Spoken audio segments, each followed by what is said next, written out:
আসসালামু আলাইকুম। সবার কাছে অনুরোধ থাকবে যে ভিডিওটা বেশি বেশি শেয়ার করে বহিরাবিশ্বকে দেখার সুযোগ করে দিন যে ভারতের উগ্র হিন্দুবাদীরা এগুলো কী করতেছে। এই যে ভিডিওটা দেখতেছেন এটা ভারতের ত্রিপুরা রাজ্যের বাংলাদেশের দূতাবাসের উপর হামলা চালানোর একটা ভিডিও। তো এখানে দেখতেছেন যে ভারতের নিরাপত্তা বাহিনী উপস্থিত থাকা অবস্থায় ভারতের হিন্দুত্ববাদীরা বাংলাদেশের দূতাবাসের উপর কীভাবে হামলা চালাচ্ছে, অথচ কোনো রাষ্ট্রের দূতাবাস সেই দেশের মাটি হিসেবে গণ্য হয়।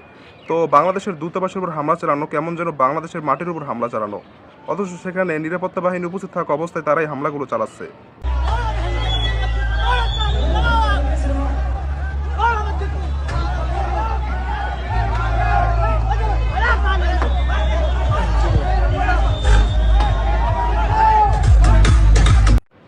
আর এখন যে ভিডিওটা দেখতেছেন এটা ভারতের উত্তরপ্রদেশের একটা মসজিদের উপর হামলা চালানোর ভিডিও। তো এখানে দেখা যাচ্ছে যে নিরাপত্তা বাহিনী উপস্থিত থাকা অবস্থায় কিন্তু ভারতের উগ্র হিন্দুবাদীরা মসজিদের উপর হামলা চালিয়ে যাচ্ছে, অথচ তারা বারবার বলে আসছে যে বাংলাদেশে নাকি আমরা সংখ্যালঘুদের উপর হামলা চালাই। অথচ 5ই আগস্টের পরে বাংলাদেশে কিন্তু এরকম একটা ঘটনা ঘটে নাই যেখানে আমরা হিন্দুদের মন্দিরের উপর হামলা চালিয়েছি কিংবা সংখ্যালঘুদের উপর কোনো আক্রমণ চালিয়েছি। অথচ ভারত কিন্তু এটা বারবার করে যাচ্ছে এবং তারা বহিরাবিশ্বকে বোঝাচ্ছে যে আমরা নাকি সংখ্যালঘুদের উপর হামলা চালাই।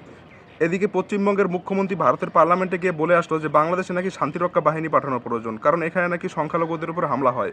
অথচ ভারতের এই সমস্ত ভিডিওগুলো দেখলে বুঝতে পারবেন যে আসলে শান্তিরক্ষা বাহিনী পাঠানোর প্রয়োজন এখন কোথায়। তো সবার কাছে অনুরোধ থাকবে যে এই ভিডিওগুলো বেশি বেশি শেয়ার করে বহিরাবিশ্বকে দেখার সুযোগ করে দিন যে আসলে বাংলাদেশে শান্তিরক্ষা বাহিনী পাঠানোর প্রয়োজন নাকি ইন্ডিয়াতে শান্তিরক্ষা বাহিনী পাঠানোর প্রয়োজন। ধন্যবাদ।